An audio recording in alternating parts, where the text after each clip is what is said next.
Literate se penche sur le mystère du commandant Cousteau. A-t-il un Mr. Cousteau? L'affaire éclata le 26 juin 1995, Stéphane Soueiro livre l'information, rapportant brièvement une histoire relatée par l'un de ses collègues militaires stationnés à Djibouti. Il s'agissait d'une découverte effectuée par le commandant Cousteau dans une fosse marine au large de Djibouti, où se situent des îlots dans le golfe de Tadjoura, et plus particulièrement dans la passe de El Karab. Selon le commandant, elle n'aurait pas été révélée car elle aurait entraîné des conséquences trop importantes sur les connaissances actuelles. L'expérience aurait consisté à immerger une carcasse de chameau dans une cage destinée à l'observation des requins, et la cage en serait ressortie broyée comme par quelques créatures formidables. Aucune preuve confirme le sujet, mais cette rumeur est très répandue en République de Djibouti. En 1996, un autre témoignage d'un militaire qui était en mission dans la région. Selon ce dernier, l'équipe Cousteau serait arrivée à Djibouti et aurait effectivement plongé une carcasse dans une cage, et celle-ci aurait été entièrement broyée lors de sa remontée. Le commandant aurait plongé et vu quelque chose. Il aurait déclaré que ce qu'il avait vu était trop important pour le dévoiler à l'humanité. La découverte du commandant serait-elle la chose dont parle Pierre Kosterman? L'étude des grands fonds et des fosses abyssales est encore incomplète. Et si cette information se révéla exacte, elle confirmerait sans aucun doute l'existence d'une espèce animale particulièrement fantastique, inconnue ou à redécouvrir. Quelle créature aurait pu pulvériser une cage aux requins, attirée par un appât? Le premier sur la liste est connu, il s'agit du grand requin blanc, Carcharodon carcharia. Un tel grand blanc, si puissant soit-il, serait-il capable de broyer une cage à requins? On peut en douter. Surtout connaissant le savoir-faire et la compétence de l'équipe Cousteau. Élargissons donc notre champ de recherche dans la famille des requins et venons-en bien sur à l'ancêtre du grand blanc, à savoir le gigantesque Carcharodon mégalodon du Miocène. Il s'agit probablement du plus gros poisson ayant jamais vécu, avec une taille oscillant entre 15 à 25 mètres, et des dents de 20 cm de haut, les mâchoires de ce supergéant des mers ayant une ouverture oscillant entre 1,50 m et 1,80 m. En 1954, le cotre australien Rachel Cohen passait en cale ses chats-athlètes pour un carénage. Il est très intéressant de noter que le demi-cercle décrit par l'implantation des dents et des traces avait pratiquement 1 mètre de rayon. Le capitaine du dit bateau a eu souvenir d'un gros choc s'étant produit de nuit lors d'une tempête au large de Timor.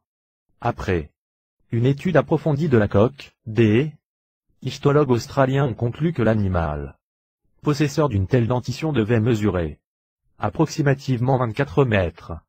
Il y a quelque part dans le Pacifique, sans doute. Normalement en grande profondeur, des requins de la pierre espèce ayant cette taille. Klosterman cite dans son livre de témoignages de David Gestea du Muséum de Sydney, qui écrivait en 1963 dans Shark and Reef australien ca. J'ai eu entre les mains des dents de Carcharodon draguées dans le Pacifique, ce n'était pas des fossiles, quelques-unes étaient même très récentes, et avaient appartenu à des spécimens de 25 à 30 mètres de long. L'aire de répartition du grand blanc est immense, il est connu dans toutes les mers du monde. Quant au Carcharodon mégalodon, s'il existait encore, il devrait habiter les mêmes biotopes mais certainement à des profondeurs plus proches de celles où sont censés vivre les calmars géants. Noël Camp, géologue agréé du Tasmanian Museum, compare dans l'illustration une dent fossile avec la mâchoire complète d'un grand blanc, qui avait une longueur de 5 mètres, la grosseur de la dent fossile indique qu'elle a appartenu à un requin de 12 mètres de long. Il ne serait donc pas étonnant de trouver au large de Djibouti de tels animaux, le grand blanc fréquentant du reste cette zone de l'océan Indien. Un animal préhistorique? Même si l'hypothèse du Carcharodon mégalodon est séduisante, d'autres suspects pourraient fort bien être retenus. On peut penser au mosasaure, qui vivait au Crétacé, à la fin de l'ère secondaire. Il s'agissait d'énormes lézards, dont le corps faisait penser à celui d'un énorme crocodile. Avec leurs puissantes dents, ils pouvaient broyer n'importe quoi et pourquoi pas une cage à requins? Ces animaux avaient une longueur oscillant entre 12 et 15 mètres et étaient les grandes terreurs des océans de l'époque. Ils sont officiellement éteints depuis 70 millions d'années, mais sous la dénomination de serpents de mer, ont retrouvent souvent leur silhouette caractéristique de très grands crocodiles. Au Crétacé inférieur vivait le Chronosaurus, qui était le plus grand et le plus lourd des plésiosaures à coups courts de la région australienne, et qui était une version reptilienne. Notre actuel cachalot. Son crâne aplati au sommet, long et massif, mesurait 3 mètres. Pratiquement le quart de la longueur totale de son corps, et était plus grand et plus fort que celui du plus gigantesque des dinosaures carnivores. La longueur totale de l'animal était évaluée entre 12 et 15 mètres. L'un de ces derniers représentants est certainement celui qui fit la stupeur de l'équipage de l'U-28, le 30 juillet 1915. Le sous-marin torpilla dans l'Atlantique Nord, le navire britannique Iberian et à la suite l'explosion sous-marine de ce dernier, les membres de l'U-28 aperçurent avec les débris de l'épave d'un gigantesque animal soulevé par la déflagration, selon le rapport du commandant du sous-marin, Georg Günther Freiherr von Forstner, l'animal qui disparut dans l'eau au bout de 10 à 15 secondes, mesurait environ 20 mètres de long et ressemblait par sa forme à un crocodile, avec 4 membres munis de puissantes palmures et une longue tête s'effilant en pointe.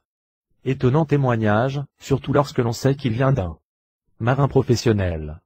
Une pieuvre géante? Le dernier prétendant à ce mystère pourrait être, comme le suggère Christian Le Noël, cryptozoologue reconnu par ses nombreuses expériences sur le terrain, une pieuvre géante de type grégaire vivant dans d'immenses trous ou cavernes et n'ayant aucune raison de remonter à la surface.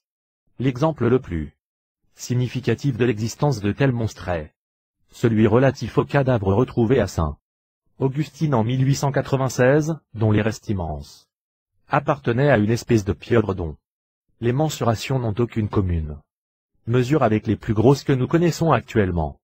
Des pieuvres inconnues aussi grandes n'auraient aucune difficulté à broyer des cages à requins. C'est certainement la piste la plus intéressante à suivre, c'est aussi la croyance des indigènes de la région. Tout est possible à ce stade de l'enquête. Le seul élément à notre disposition, matériel, mais non visible, est le fait que la cage à requins fut broyée par quelque animal ayant une force considérable. L'élément qui nous manque est celui concernant l'état de la dite cage. Nous ne savons pas non plus si les indices relevés à son examen sauraient nous faire remonter jusqu'à la véritable identité de l'agresseur. Notons que dans son ouvrage Monstres des lacs et des océans, édition Plein Sud, 1996, Richard D. Nolan précise que d'après Jean-Jacques Barlois, le commandant Cousteau aurait réussi à filmer le monstre, et conserverait le document dans un coffre avec ordre de ne jamais l'en sortir, car il serait de mauvaise qualité, et néfaste à sa réputation. Il y aurait aussi une brochure qu'un des correspondants de Barlois aurait eue entre ses mains. Barlois au cours de l'émission Sciences au naturel de Marie-Odile Monchicourt diffusée le 5 octobre 1987 sur France Inter, révéla le monstre de Djibouti vivrait dans le Koubé, qui est une sorte de petite mer intérieure, aux eaux noires et bordée de falaises verticales.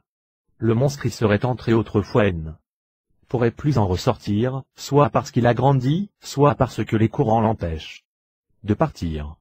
Cette créature ressemblerait à une gigantesque raie. Tous les ans aurait lieu une cérémonie organisée par des habitants du lieu qui considéreraient la bête comme un dieu de la mer. Ils descendent dans les eaux noires du Koubé un chameau vivant, dans une cage. En guise d'offrande 30 secondes après il remonte la cage mais celle-ci ainsi que le camélidé ont disparu. Il y a eu entre-temps quelques remous pour témoigner du drame. Cousteau aurait paraît-il réussi à filmer le monstre. Il conserverait le document dans un coffre-fort, avec ordre de ne jamais le sortir. En effet, le film serait de mauvaise qualité. Cousteau craindrait pour sa réputation. Il aurait également écrit une brochure intitulée « La bête ou la chose ». En dehors de ce témoignage qui passa sur les ondes, il y a un mutisme complet sur le film et la brochure. Comme le disait le commandant Cousteau. Mes amis, je crois que la mer nous réserve encore bien des surprises.